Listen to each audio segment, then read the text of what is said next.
Hello, this is Dylan Miller on Daily Dose of Dylan. It is the 24th episode. This is the 24th or 25th? I don't even know. Sorry to check my sources on that. Oh, I'm on 25th. Alright, I actually gotta change my theme song soon, because, I've been singing to football for a while. I gotta change it to it's probably gonna be NBA next. So, alright, so, you know what? I actually came up with a decision. I'm going to, include music in, basically the entire podcast, just to beef it up, make it more entertaining. You know, so there's just going to be music on the entire time, basically.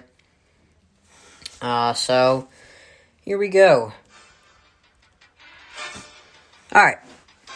So, Russell Wilson says he is getting hit too much, confirming our suspicions that he is frustrated in Seattle. I mentioned yesterday that he's been sacked 394 times. That's a ridiculous number. That's about 44 times a year. He was sacked 47 times last year. That's third in the league behind Wentz and Watson. It's a miracle that he hasn't had any major injuries when you think about it. Because has he had, I don't think he's had any major injuries. I think Wentz is the best fit for the Colts just because you know, he's been with Reich, he's had success. And the Colts have a great offensive line, a great running back, a great defense. But I think Wilson would thrive with the Colts too.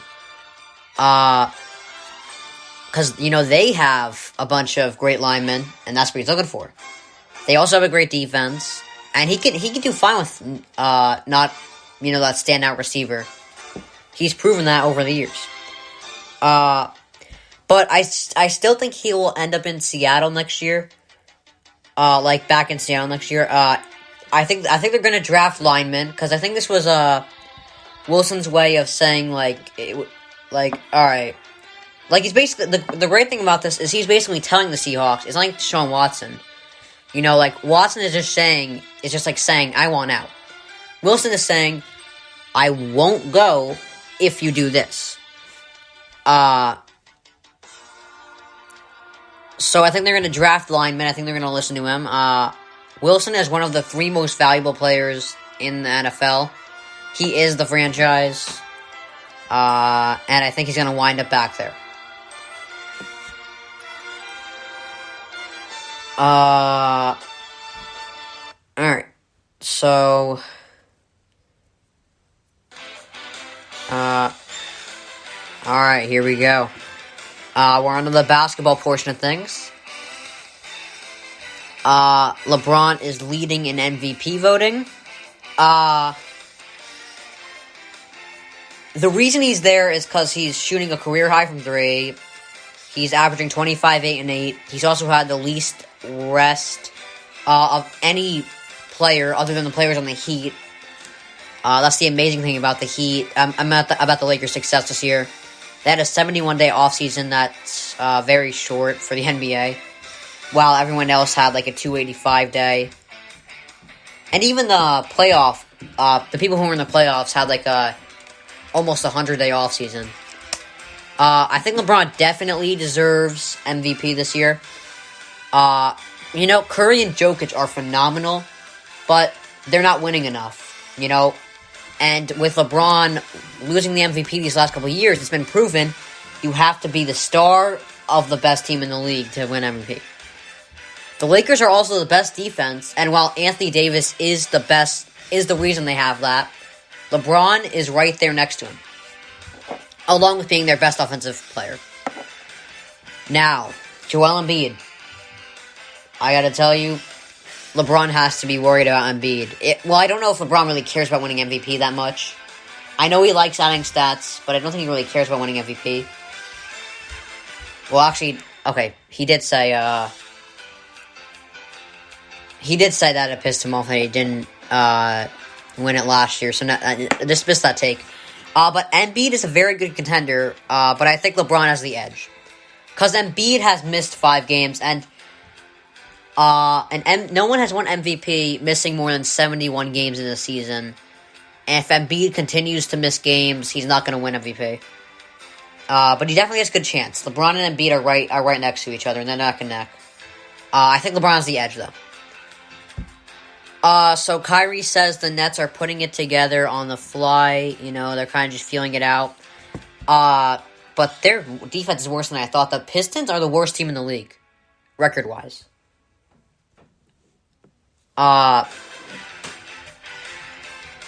They gave up 120 points to the Pistons. The offense was never going to be their problem at the beginning of the year when you look at it. KD and Kyrie were fine on offense. Adding Harden boosted their offense, but it just weakened their defense, really. It just made them more lopsided. Like, it didn't really help that much.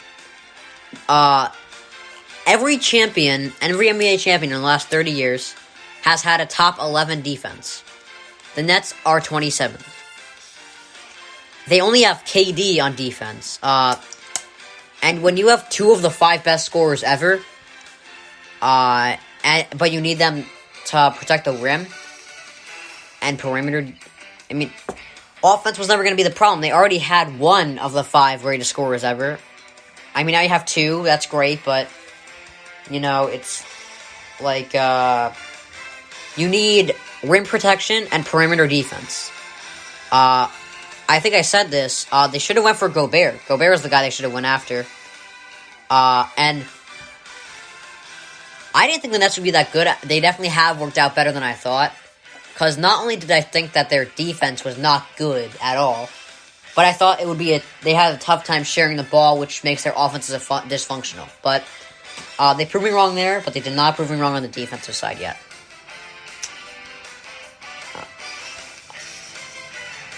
Alright. Now, back to the football side of things. So actually, I should tell you what's coming up here. I'm going to talk more about, I'm going to hand out my NBA awards. I'm going to talk more about football still. I still got football talk here, because it's the week after the Super Bowl. Next week's going to be heavily relied on the NBA and all that. And I'm going to talk about how worried that each NFL team should be about their quarterback situation. So, anyway, on the football side of things right now, here we go.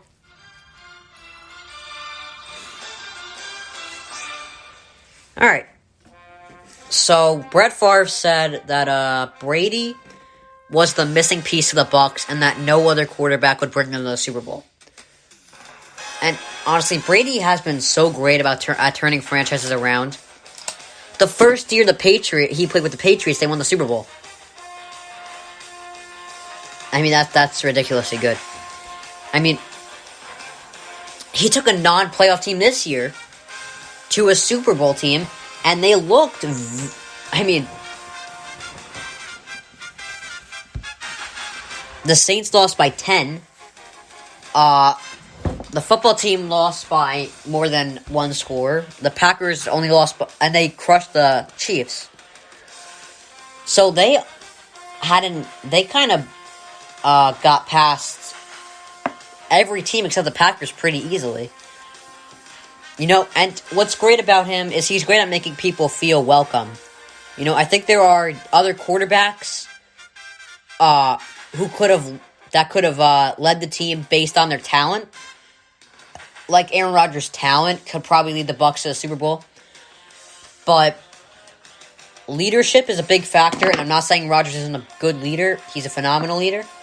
I mean, he's been able to lead the Packers to NFC championships, but there's a reason they're not getting past the NFC championship. It hasn't always been Aaron Rodgers. It's mainly been the defense, but and he hasn't had the best receivers either, but this year it was his fault. The defense had 3 picks, and he has Adams and everything, but Brady is the best at leading teams. No one's better than him at that.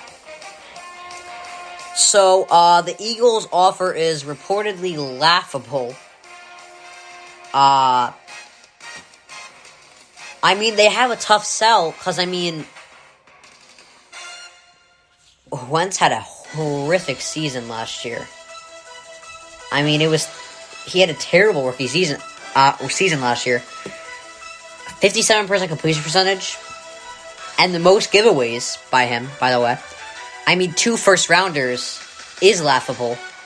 You know, they have an easier sell to the Colts, because they could just say Wentz was an MVP with Frank Reich, and you guys have a nice O-line and a great defense and a very talented young running back, who, by the way, I think should win Offensive Player of the Year next year.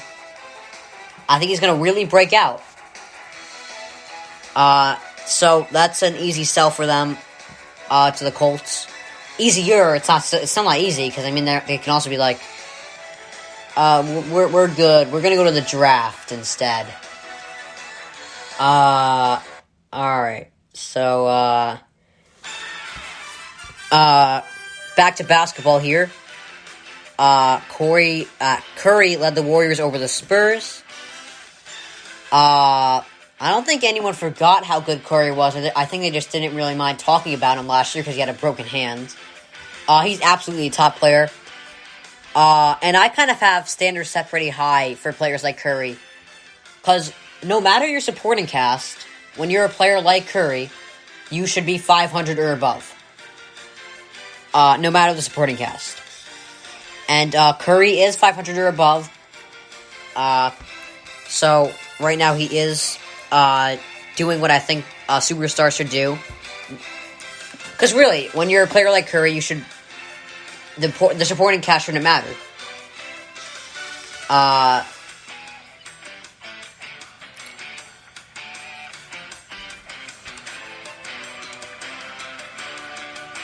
You know, because if you're so great, you should be able to do something without a supporting cast.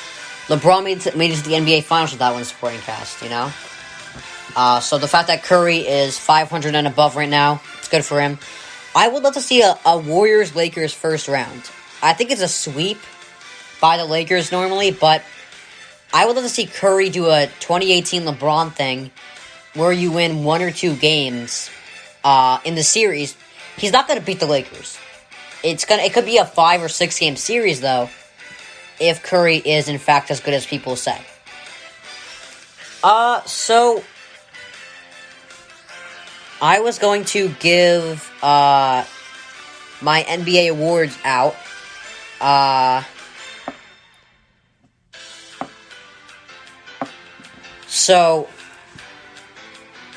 Alright, so my most improved player is Christian Wood, and it was actually pretty close. It was between Christian Wood and what's his name? I think it was Jeremy Grant. But Christian Wood has done a fabulous job. Yet, you know, he's averaging... Crap. Where'd my stats go? Christian Wood averaging 22 points, 10 boards. He's shooting 42% from 3, 56% from the field, and he's averaging 1.5 blocks along with 1 steal. So he very much has my respect there. Jeremy Grant is doing very great too, but I think Christian Wood has had more of an impact. But Jeremy Grant doing well, 45% from the field, 40% from 3, 24 points, 1.2 blocks. But I'm giving this to Christian Wood. 6th man of the year, I'm giving it to Jordan Clarkson. It was between him and Chris Boucher from the Raptors. But Clarkson, the Jazz are 20-5, and Clarkson has been a